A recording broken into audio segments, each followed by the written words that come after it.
आज का टॉपिक है टफ क्वेश्चंस। और इसमें मैं बताऊंगा जो देखने में क्वेश्चंस बहुत टफ लगते हैं उसको कैसे भी स्मार्ट गेस से और ऑप्शंस से कैसे उसको बनाना है। और जब मैं बताऊंगा कैसे बनेगा तो आपको लगेगा इतना इजी था, आप यकीन नहीं करेंगे। देखने में कितना टफ लगा ये क्वेश्चन, बट मैं इसका एकदम इजी वे बताऊंगा। ऐसे ऐसे टफ टफ क्वेश्चंस को कैसे ट्रिक से सॉल्व करते हैं और ऑप्शंस की मदद से कैसे सॉल्व करते हैं। तो आप इसको आधा मिनट में, इसको हाफ मिनट में आप बना सकोगे। ठीक है, स्टार्ट करते हैं। तो सबसे पहले मेरे को ये ध्यान देना है कि जब भी क्वेश्चंस बहुत टफ लगे तो सबसे पहले मैं ऑप्शंस पे देखूंगा कि ऑप्शंस क्या बोल रहा है कि किस पैटर्न में इसका आंसर आएगा। तो एक फिक्स पैटर्न है कि इस पैटर्न में मेरे को आंसर आएगा इसका। ठीक है, तो इसमें सबसे पहले मैं कोशिश करूंगा कि एक पैटर्न फाइंड आउट करूं। ठीक है, तो मैं आपको सजेस्ट ये करूंगा कि जैसे ये एक पैटर्न है कि 1 प्लस 1/1 का स्क्वायर प्लस 1/2 का स्क्वायर है, प्लस सेम बढ़ रहा है 1 प्लस 1/2 का स्क्वायर प्लस 1/3 का स्क्वायर। तो यहाँ 1 2 है, यहाँ 2 3 है, इस वे में बढ़ रहा है। और यहाँ पे 2007, यहाँ पे 2008 है। ये 1 हर जगह, ये 1 फिक्स है। ठीक है, तो इसका भी एक फिक्स पैटर्न है, इस पैटर्न में बढ़ रहा है। तो मेरे को पैटर्न फाइंड आउट करना है कि ये जो सम निकल रहा है, सम का क्या पैटर्न है। तो सबसे इजी वे ये है कि अगर ये एक फिक्स पैटर्न फॉलो कर रहा है तो पहला वाला भी जो है वो भी फिक्स पैटर्न फॉलो करेगा। इसका मतलब मैं क्या बोलना चाह रहा हूँ ये आपको ऐसे समझ में आएगा कि जैसे एक सम का ये पैटर्न है और ये आंसर निकल रहा है। तो पहले आप इसको सॉल्व करो, फर्स्ट वाले को सॉल्व करो। ठीक है, तो फर्स्ट वाला क्या है, 1 प्लस स्क्वायर 1/2 का स्क्वायर, ये हो जाएगा हमारा 1 प्लस 1 का स्क्वायर 1 प्लस 4, तो ये हो जाएगा 2 प्लस 1/4, ये हो जाएगा 9/4, ये हो जाएगा 3/2। ठीक है, ये 3/2 को क्या हमें इस पैटर्न में कोई भी एक पैटर्न में लिख सकते हैं हम लोग। तो क्या हम लोग इसको लिख सकते हैं 2 माइनस 1/2, क्योंकि 2 माइनस 1/2, क्योंकि 2 2 जा 4 माइनस 1 3/2। तो इसको हम लोग इस चीज को 3/2 को हम लिख सकते हैं 2 माइनस 1/2। तो मेरे को एक पैटर्न पता चल रहा है। क्या पैटर्न पता चल रहा है ये फाइंड आउट करना है कि जब 1 प्लस 1/1 का स्क्वायर और 2 का स्क्वायर जब लास्ट में यहाँ 2 से एंड कर रहा है, जब ये लास्ट 2 से एंड कर रहा है और ये सिर्फ एक सम है, सिर्फ एक टर्म लिए हम, तो मेरा ये पैटर्न निकल रहा है। इसका जो एंडिंग है 2 यहाँ एंड कर रहा है, तो ये 2 माइनस 1/2। ठीक है, एक पैटर्न मुझे पता चला। इससे मेरे को क्या समझ में आ रहा है कि ये जो 2008 में एंड कर रहा है, तो क्या ये पूरे सम का मेरा ये आ सकता है 2008 माइनस 1/2008, क्योंकि जहां पे एंड कर रहा है 2, यहां भी वही हम लोग इस फॉर्म में ला दिए हैं। तो ये आंसर होना चाहिए मेरे ख्याल से। बट हम लोग रीचेक करेंगे। रीचेक कैसे करेंगे, जब दो टर्म को साथ में लेंगे। ठीक है, अब नेक्स्ट टर्म हम लोग क्या करेंगे, दो टर्म को साथ में लेंगे। ठीक है, तो ये और ये टर्म को साथ में लेंगे। तो ये इसका सम आया था मेरा 3/2 प्लस, अब इसको सॉल्व करेंगे 1 प्लस 1/4 1/9, ये जाएगा 3/2, हो जाएगा 36, ये हो जाएगा 36 प्लस 9 प्लस 4, तो ये हो जाएगा 3/2 प्लस ये हो जाएगा 49/36, ये हो जाएगा 7/6, रूट के बाहर आ जाएगा तो ये हो जाएगा 6, ये हो जाएगा 9 प्लस 7, तो ये हो गया 16/6। इसको लिख सकते हैं 8/3। अब आप क्या 8/3 को कोई फॉर्म में कन्वर्ट कर सकते हो, तो हम लोग कर सकते हैं। 8/3 को हम लिख सकते हैं 3 माइनस 1/3। ठीक है, यहां भी ये 3 से एंड कर रहा है, तो जहां से वो एंड कर रहा है वही हम लोग लिए, जो जिस नंबर से एंड कर रहा है, तो 3 माइनस 1/3। तो मेरे को ये एक पैटर्न क्या मिला कि जब सिर्फ एक टर्म लेंगे, ये टर्म ले रहे थे, तब भी मेरा आ रहा था 2 माइनस 1/2। जब दो टर्म को जोड़ रहे थे, ये और ये को जोड़े, इस जैसे आपको अभी हमें करके दिखाया, तो भी एक पैटर्न मिल रहा है कि जहां से एंड कर रहा है 3 माइनस 1/3, इसलिए ये सीक्वेंस सेम फॉलो होते रहेगा। और यहां तक सबको ऐड करने पे भी जो आएगा वो आएगा, जो जहां भी एंड कर रहा है 2008 से एंड कर रहा है, तो ये होगा 2008 माइनस 1/2008। तो ये आप देखिए क्वेश्चन देखने में कितना टफ है, ये आंसर होगा इसका। अगर आपको ये नहीं समझ में आया तो आप वीडियो को दोबारा देखें, और आप अब आपको लग रहा होगा कि क्वेश्चन देखने में कितना डिफिकल्ट था, बट है वो कितना इजी। ठीक है, नेक्स्ट क्वेश्चन में चलते हैं। ठीक, नेक्स्ट क्वेश्चन क्या बोलता है, A1 दिया हुआ है हमारा, A1 जो है वो 1 है, और an+1 minus 3an+2 is equal to 4n। ठीक है, और मेरे को A100 फाइंड आउट करना है, और एक ऑप्शन दिया हुआ है। ऑप्शंस भी एक पैटर्न है, एक फिक्स पैटर्न फॉलो कर रहे हैं यहाँ भी। ठीक है, ऑप्शंस मेरा फाइंड आउट करना है, A100 फाइंड आउट करना है, और ऑप्शंस में दिए हुए 3 के पावर 99 या 100, और यहाँ पे 200 दिया हुआ है। ठीक है, तो ये एक पैटर्न मेरे को फाइंड आउट करना है, कौन सा पैटर्न निकालना है। ये भी क्वेश्चन थोड़ा देखने में टिपिकल है, थोड़ा डिफिकल्ट लग रहा होगा, बट ये भी बहुत इजी है। तो इसको क्या हम लोग इस फॉर्म में लिख सकते हैं, मानो ये 3 के पावर 99 है, तो क्या हम लिख सकते हैं कि ये मेरे को A100 फाइंड करना है, तो इसको अगर 100 को n मानते हैं, तो क्या हम लिख सकते हैं कि 3 के पावर n माइनस 1, नहीं फिर यहाँ पे -2 इंटू, यहाँ पे n में बोला 100 है, तो ये n थोड़ा आपको ये अगर नहीं कभी बनाया हो तो आपको थोड़ा डिफिकल्ट हल्का सा लगेगा। मैं ये बोल रहा हूँ कि an है, ठीक है, तो ये सारे जो है एक फॉर्म में है, एक पैटर्न में है, ये मेरे को समझना है। कोई भी क्वेश्चन बनाने से पहले मैं ऑप्शन को देखूंगा कि ऑप्शन क्या बोलना चाह रहा है मेरे को। तो ये सारे एक पैटर्न में है, फिक्स पैटर्न है।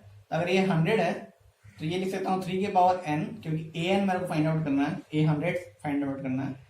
ठीक है, तो n की जगह पे यहाँ कुछ भी रखूंगा क्योंकि ये फिक्स पैटर्न फॉलो करता है। तो यहाँ पे 100 है, तो अगर 100 यहाँ पे रख दिया हूँ, इसको 2 इंटू n है, तो यहाँ पे अगर A100 मेरे को फाइंड आउट करना है तो ये हो जाएगा 3 के पावर 100 माइनस 2 इंटू 100। अब मानो मेरे को A50 फाइंड आउट करना रहता, तो ये पैटर्न क्या बोलते हैं, ये हो जाता 3 के पावर 50 माइनस 2 इंटू 50। ठीक है, तो ये फिक्स पैटर्न है। तो मेरे को ये समझना पड़ेगा कि जो ऑप्शन दिया हुआ है किस पैटर्न में दिया हुआ है। तो ये सारा ऐसा है, ये n-1 है, अगर 99 है तो 100 है तो सीधा n है, तो मेरे को समझना है। ठीक है, मेरे को यहाँ से आगे बढ़ना है कि ये क्या बोल रहा है और क्या निकल रहा है।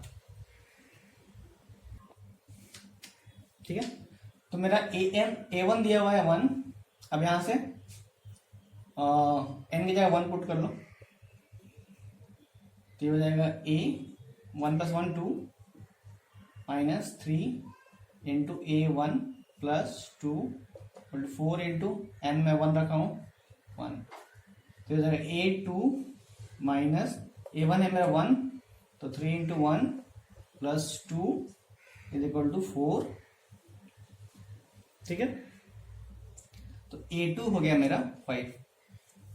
इसको आप सॉल्व करोगे तो ये -1 यहाँ पे बचेगा, तो ये हो जाएगा तो +1 हो जाएगा। तो मेरा A1 निकल गया 1, A2 निकल गया 5। सिमिलरली आप निकाल सकते हो A3 कितना होगा, A4 कितना होगा, निकाल सकते हो जितना आप निकाल सकते हो। तो वैसे आपको A100 में निकालना है, बट मैं उतना लंबा नहीं निकालूंगा, मैं शॉर्टकट एक पैटर्न फाइंड आउट करूंगा ताकि बस इतना ही से मेरा A100 निकल जाए। ठीक है, तो मेरा A1 और A2 मिल गया मेरे को। अब मैं बोला था कि इसको आप एक पैटर्न में सजा दो। ये किस पैटर्न में है, पहला वाला है कि 3n - 1 minus 2 into n। Second वाला क्या है 3n - 1 प्लस 2 इंटू n। ठीक है, थर्ड क्या है 3 के power n minus 2 into n। ये फिर चौथा वाला जो है ये 3 के power n plus 2 into n। ठीक है, अब आप रीचेक कर लो, n की जगह पे जब 1 रखेंगे तो साइड मेरा, अगर इस पे n जब 1 रख रहे हैं या इस पे n 1, जिसमें भी n 1 रख रहे हैं, तो क्या मेरा 1 आ रहा है A1, ये पूरा का वैल्यू 1 आ रहा है। और अगर 1 आ रहा है तो उसका फिर तो A2 पे चेक कर लेंगे कि इसका वैल्यू 5 आ रहा है कि नहीं, चेक करता है। तो हमारा आप किसी एक को उठाओ, जैसे इसको उठाते हैं, ठीक है। यहाँ पे A1 1 रखो तो हो जाएगा N1 है 3 माइनस 2 इंटू 1, तो हो गया 3 के पावर 1 3, 3 माइनस 2 1। तो मेरा ये सेटिस्फाई करता है। अब लेकिन मैं दोबारा चेक करूंगा, A2 पे चेक कर लूंगा, फिर से A2 पे चेक करूंगा तो A2 हो जाएगा 3 के पावर 2 माइनस 2 इंटू 2, तो 3 का स्क्वायर 9, 9 माइनस 4 5, तो ये मेरा सेटिस्फाई करता है, ठीक है। और आप बाकी चेक कर लो, ये सब भी आप चेक कर लो, तो ये n को 1 रखने से 1 नहीं आएगा और n को यहाँ पे 2 रखने से ये 5 नहीं आएगा। बाकी आप चेक कर लेना और मेरे को आप चेक करके बताना। तो आप देखिए कैसे मेरे को पैटर्न वे में समझना है और कैसे डिफिकल्ट क्वेश्चन को सॉल्व करना है।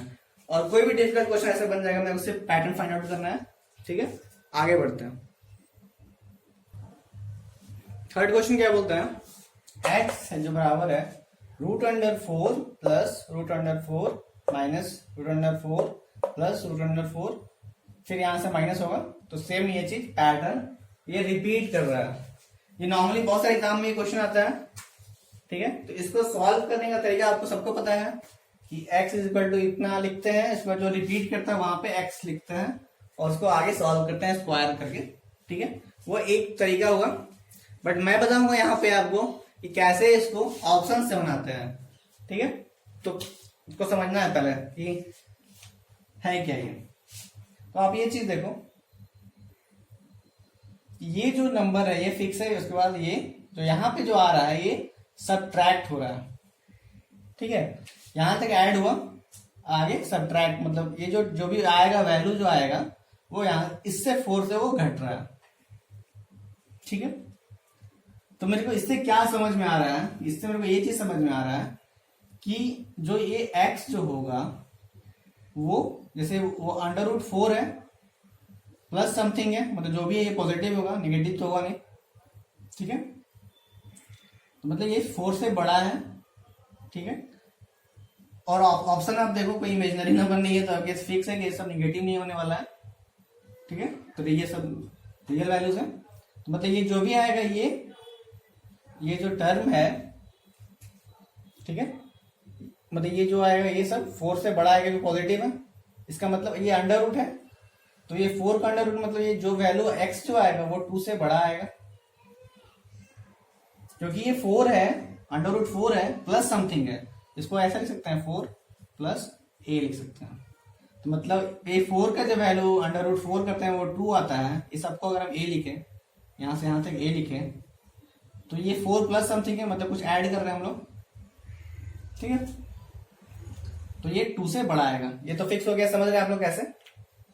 अब सेकंड थिंग, 4 है और यहां भी 4 है, बट अब यहां से हम लोग सब्ट्रैक्ट कर रहे हैं, मतलब ये जो भी टर्म है ये सब्ट्रैक्ट होगा। तो ऐसे भी अगर ये सब्ट्रैक्ट यहाँ 0 भी होता है, सपोज करो, या फिर कुछ कितना भी हो जाए, अगर 0 भी होगा तो मैक्सिमम क्या तक जा सकता है, ये 4 + 2 6 जा सकता है, ठीक है। तो ये मेरा क्लियर हो गया कि ये जो नंबर आएगा x जो आएगा वो 3 से छोटा होगा। अगर नहीं समझ आया, मैं फिर से समझा रहा हूँ, ये 4 + a है, तो ये तो क्लियर हो गया 2 से बड़ा। बट मैं ये बोल रहा हूँ अगर ये जो नंबर है ये निगेटिव है, तो इसको अगर 0 भी मान लो, मैक्सिमम वैल्यू कब होगा इसका, जब ये 0 हो जाएगा, तो ये 0 हो जाएगा, तो यहाँ 4 हो जाएगा, तो ये 4 का यहाँ 2 हो जाएगा, तो 4 + 2 6। तो अंडर रूट जो भी है जो आएगा √6 है, तो 3 से छोटा ही होगा, फिक्स हो गया, ठीक है। अब देखते हैं, तो जब 3 से छोटा हो गया तो ये तो पॉसिबल ही नहीं है और ये पॉसिबल नहीं है। तो आपने देखा कैसे मैंने 2 ऑप्शंस को ऐसे एलिमिनेट कर दिया, ठीक है। अब आगे बढ़ते हैं। अब इसको देखो, ये √13 है, तो ये √13 जितना भी होगा, तो 3 और 4 के बीच में जो भी वैल्यू आएगा समथिंग, मतलब 3.x कुछ होगा इसका वैल्यू, मैं भी कैलकुलेट नहीं करूंगा, सिर्फ बता रहा हूँ। तो √13 का 3.x कुछ वैल्यू आएगा -1/2, ठीक है। ये 3 पॉइंट समथिंग है, -1 कर रहे हैं, तो और ये क्या आ जाएगा 2.x आ जाएगा, बाई 2, तो इसका वैल्यू क्या हो जाएगा 1 पॉइंट समथिंग। मैं अभी बताया हूं कि ये 2 से बड़ा होना चाहिए, तो मतलब इसको भी एलिमिनेट कर देंगे। तो बचा कौन सा ऑप्शन, ये। So this is the answer. तो आपने देखा क्वेश्चन कितना भी कॉम्प्लिकेटेड हो, अगर आपको ऑप्शंस क्लियर हैं कि नहीं ये मेरे को ये पता है यहां से यहां के बीच में आएगा या फिर इसके आसपास आएगा, और ऑप्शंस अगर दूर दूर हैं, अगर हाँ ऑप्शन अगर नजदीक होते तो मैं कुछ और वे से सॉल्व करता, जैसे 4 + रूट 4 + x यहाँ पे लिख देता, फिर उसको सॉल्व करता, बट ऑप्शंस काफी दूर हैं। तो इसमें और जब भी ऑप्शन मेथड यूज करेंगे तो इसमें 2 चीज बहुत ध्यान देना है कि ऑप्शन दूर होने चाहिए, प्लस ये जो 4 ऑप्शन है इसमें नन ऑफ दिस नहीं होने चाहिए। ठीक है, नेक्स्ट क्वेश्चन चलते हैं। ठीक है, अगर ये वीडियो आपको अच्छा लगा तो काइंडली लाइक करें, सब्सक्राइब करें, अपने फ्रेंड्स का शेयर करें, और ऐसे ही सिमिलर कुछ और टिपिकल क्वेश्चंस हैं जो मैं नेक्स्ट वीडियो में बताऊंगा। Thank you for watching.